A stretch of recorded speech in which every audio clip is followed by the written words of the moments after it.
the road again. We can't wait to get on the road again. Telling stories to our family and our friends. We can't wait to get on the road again. On the road again. We can't wait to get on the road again. Telling stories to our friends. We can't wait to get on the road again. Welcome to our monthly AAA podcast, Affinity, Allie, and Annette on the road to good storytelling with your hosts, moi and Allie. This month, we'll be introducing 3 brand new authors to the Affinity Rainbow Publications family. Livia James, who will be doing a reading from her debut novel, All That Pride. Glenda Poulter, who will be doing a reading from her novel, Never Too Late. And last but not least, Katie Hall, who will be doing a reading from her debut novel, To Autumn. Following our podcast, we'll upload to a newly created YouTube channel and hope you consider subscribing so you never miss a future podcast. I have the pleasure of introducing our first new author, Livia James, and she is currently a student at the University of Calgary, taking as many creative writing courses as she can fit into her schedule. She has honed her craft since she was in high school, with her little sister cheering her all the way. She hopes to graduate with her Bachelor of Arts and an embedded certificate in creative writing. All That Pride is her debut novel. All right, so without further ado, Livia, take it away. The party doesn't look that enticing when I turn away from Nate and Jenny. Someone's hooked up their phone to a speaker and songs with heavy bass thunder through the crowd. I roll the soda can between my hands, eyeing people who I think might be dancing. It's honestly hard to tell. I turn toward the ocean. The sun bleeds into the horizon ahead of me. By the time I make it to the water, it's set and the sky is a dull violet. I carefully set my soda in the sand and walk into the waves without pause. It's deliciously cool and the air seems so much purer here. I tuck my arms around myself, allowing the waves to slowly bury my feet in the sand. When Mom moved us out here, I was just old enough to understand we were leaving my home and not coming back. 6-year-old me threw a tantrum for the ages, one that must have rivaled the epic screaming fits Lillian frequently has these days when she doesn't get her way. I remember clear as day Mom's exhausted expression that finally got to me. Boxes were piled all over the house, some full and some half full. Mom was the only one packing them. Lillian and Katie were only toddlers, worse than useless, and I was determined to be in the way. Our tiny Texas town was all I had known, and there was something terrifying about moving to mythical California. All I knew was that it was far. I didn't know what to expect, and tiny me was terrified of the unknown. I remember one day, about a month before we left, I got the novel idea to unpack all the boxes that Mom had already packed and prepared for transport. I decided to start in the kitchen for some absurd reason, because in my mind we couldn't move without plates or something like that. But when I got there, I found Mom dozing against one of the boxes. She just looked so tired. Most of my school friends' moms were older than her, and my young, pretty mother had been a continual source of pride for me. But in that moment, she looked old. And I think that's when I finally understood how hard it had been for her when Jeff left us. 6-year-old me kept her reservations about moving to herself after that. And it had all been worth it once I got here and set eyes on the ocean for the first time in my short life. Now I'm settling into the rhythm of the waves, letting my mind spiral into a serene calm when there's a crackling sound behind me. Someone curses. I jump, almost falling into a wave at the sudden expletive. Backing out of the water, I turn to find Darcy Williams, flat on her ass in the sand. She glares up at me. My soda looks a bit squashed, and I'm hit with the mental image of her stepping on the can and tumbling over. It takes real effort not to start laughing. Darcy's thunderous, unamused expression helps. "Are you littering?" she accuses me. "I wasn't," I say, but I don't think I do a good enough job at keeping the laughter out of my voice. The remaining soda has spilled out of the can, a wet circle of sand beneath it. I might be now. The silence stretches on for far too long after that. Darcy glares at me pointedly, but I can't tell what she wants me to do. Go back to the water and pretend she was never here, or go back to the party, or leave the beach entirely? She doesn't get up either, sitting where she fell like it's a throne and not a sandy incline. It's strange to see her looking anything but meticulously put together. Her hair is slightly mussed from her fall, and her legs are akimbo, her skin glowing in the light of the setting sun. Well, Darcy finally says, scowling, aren't you going to take care of it? I will, I say obstinately. The waves have thoroughly buried me in sand up to my ankles. When I leave. Why don't you leave now? She seems to think, but she doesn't say it. Her eyes don't leave me, and I feel the tension rise in my shoulders. I stare right back. I was here first. If she wants to be alone, then it's her prerogative to find someplace else to wallow or sulk or whatever it is Darcy does when she's not trailing behind Lark like a guard dog. Darcy shows no sign of backing down, but she's biting her bottom lip like she's nervous. I can tell. It's shrunk in the last few seconds. It makes me wonder why she's out here. Is she escaping the party too? No. I shoved down any sympathy I might have for Darcy with a scowl, already formulating my response to her imposing silence. I don't finish my sentence because a wave smacks me straight onto my ass and I choke on sea foam instead. Oh, it surprised me. I curse myself. Never, ever turn your back on the ocean. God, that was like one of the first things I learned when I moved to Meriden. Why did I forget it now at a time when it could, and did, make me look stupid in front of Darcy? She sticks her hand in my face as I'm trying to blink the salt out of my eyes, somehow having materialized beside me. When I don't respond, she grabs my hand. Up, she orders me. Darcy's hand is warm and dry in mine, a comforting pressure as she hauls me out of reach of the waves. I shake myself, yanking my hand away. I got it, I say, clumsily regaining my balance on my own. Right, she drawls. Hasn't anyone ever told you never to turn your back on the ocean? Needles. Tiny little pins and needles jabbing into my pride. Very good. Very good. All right. Wow, all I can say is that for a brand new debut novel, is that the first time you've ever done a reading? Because it sure doesn't sound like it to me. My dad is a lawyer who does depositions, and he was drilling me on it all last night. Oh, good job. okay, because that was absolutely fabulous. And can you remind us again the title of the book and when it's coming out? All That Pride, and it's coming out in September 2025. Okay, and we'll have you back on the podcast so you can talk about it again. But Yeah. fabulous job. Excellent story. All right. I have the pleasure of introducing our next author, Glenda Poulter. And Glenda has been writing poetry, short stories, and novels since she was 10 years old, well over a half a century. Slice of life novels with women who love women as her main characters are her specialty. Strong women with human weaknesses and foibles populate her stories along with their sometimes quirky friends. Her past published work include Welcome Home and Out of the Past, both currently out of print, although Out of the Past is still available as an ebook. Glenda lives in Central North Carolina with her longtime partner, Lisa, and the felines that rule their lives. I can understand that. She is the proud mother of a daughter and son and doting grandmother of two. Other interests include collecting seashells, the fiber arts, crochet, knitting, quilting, reading, and photography. Glenda seldom meets a stranger and strives to leave everyone she encounters with a smile. So, Glenda, you're on to do your reading. Thank you. The name of my book is Never, excuse me, I do have a scratchy throat. It's Never Too Late.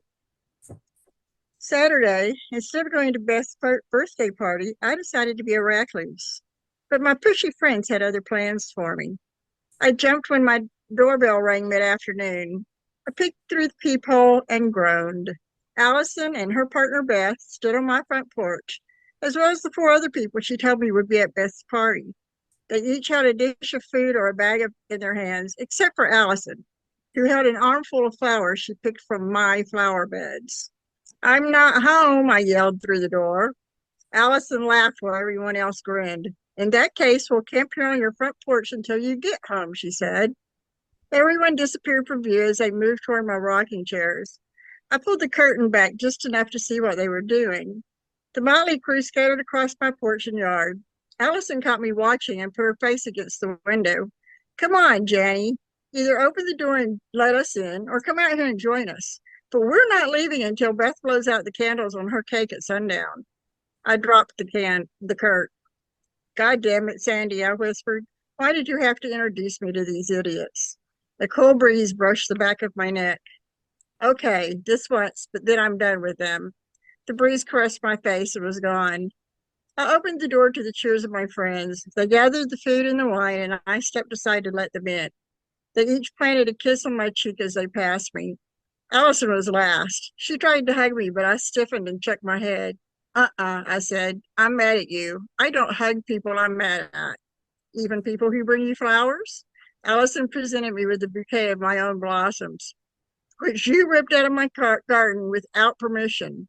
But her grin and happiness was contagious, and I couldn't help but laugh as she tried once again to hug me.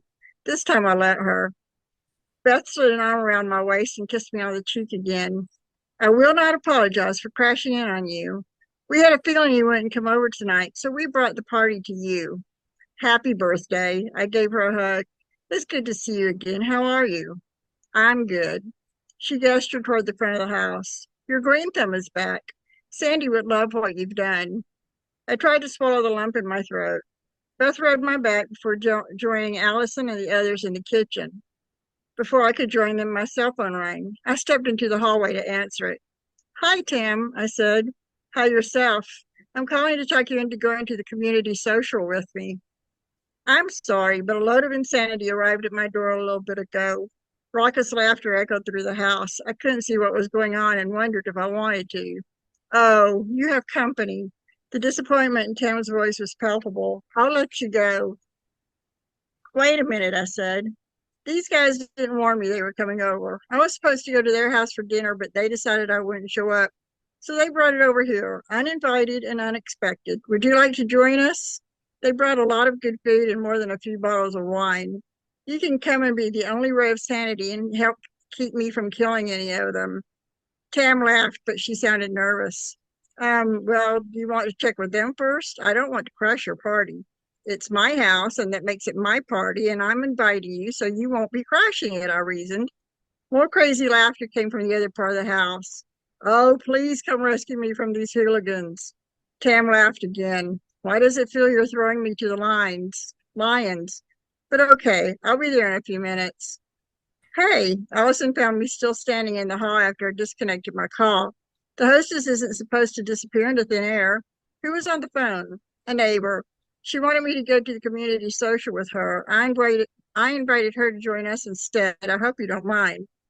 Allison put her hand on her hip and cocked her head. I thought you said you hadn't made any friends out here. You're keeping secrets, Janice Halston. I barely know her. I met her one day when her granddaughter stopped to admire my flowers while I was working in the yard, and then I went to the little girl's birthday party. Please behave yourself.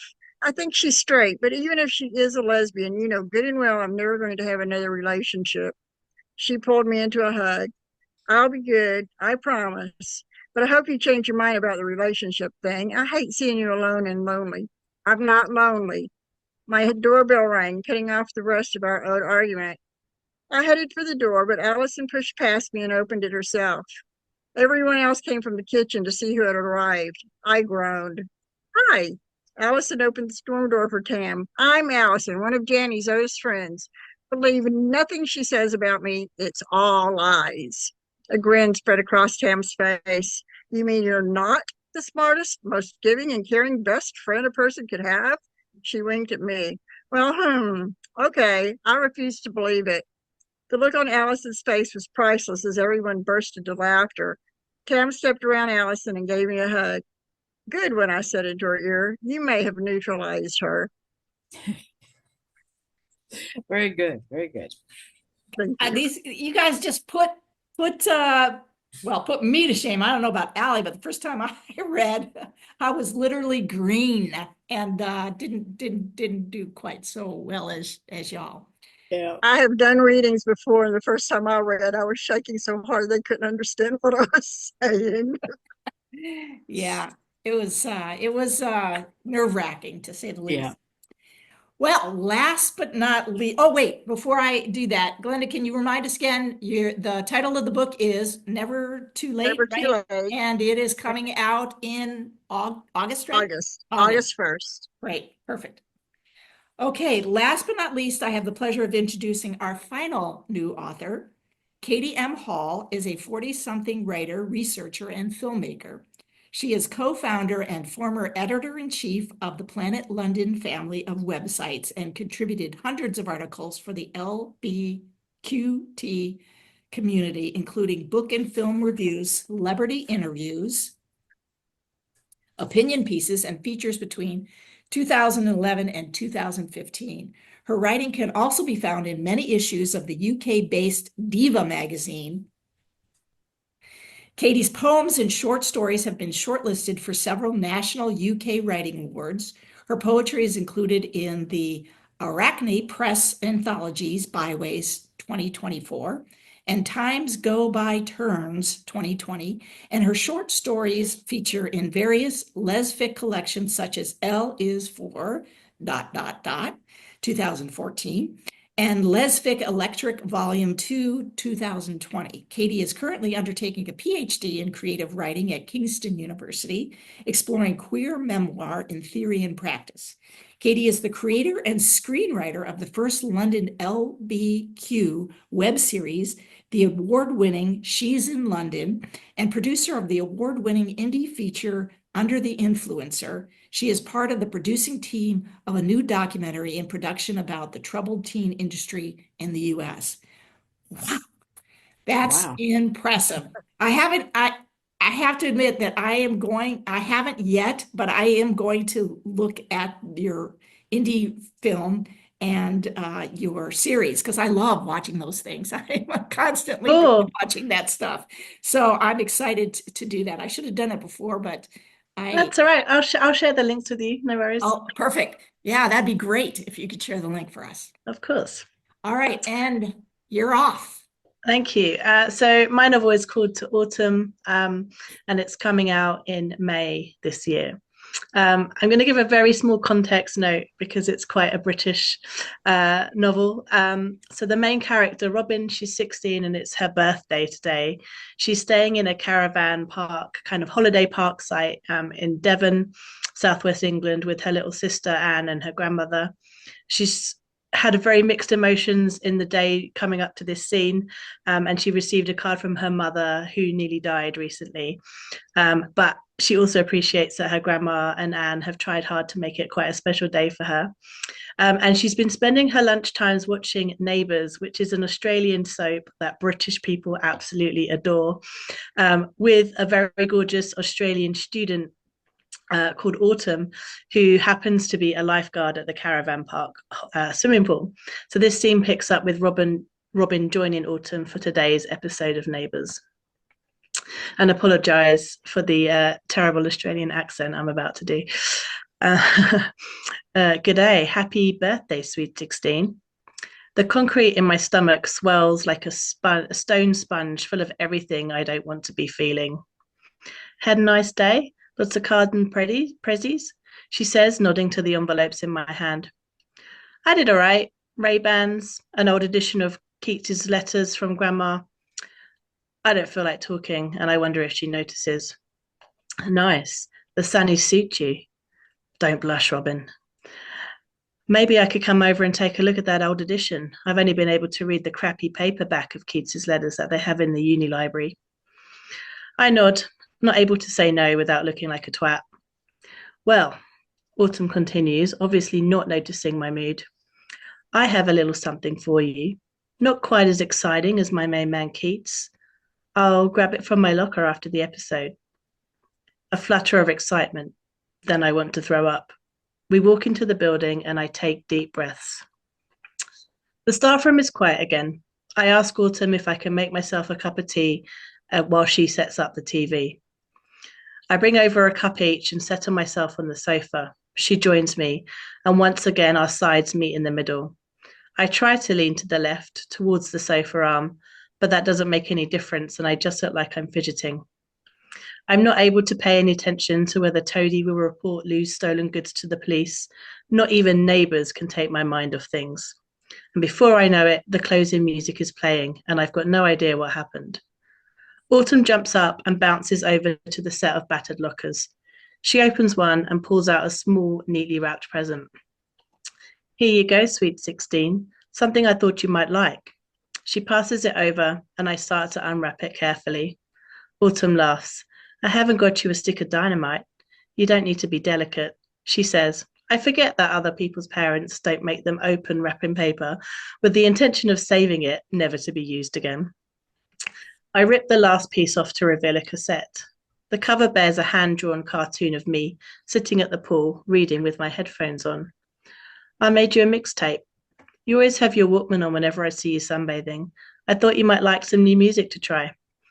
These are most of my favorites, but they're songs I think you'll like too. I turn the case over and there's a handwritten track list on the back.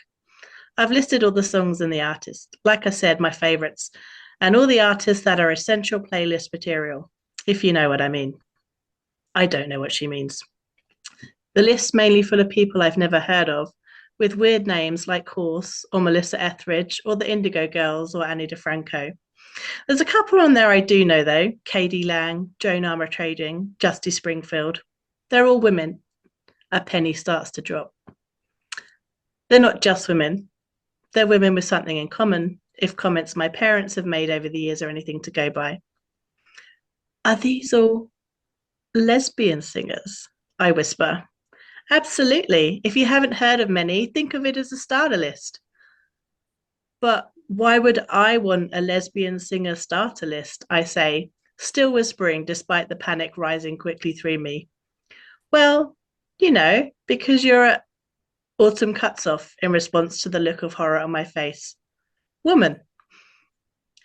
Do you think I'm a lesbian? I say, no longer holding a whisper. Still clutching the cassette, I run out of the room before she has a chance to answer.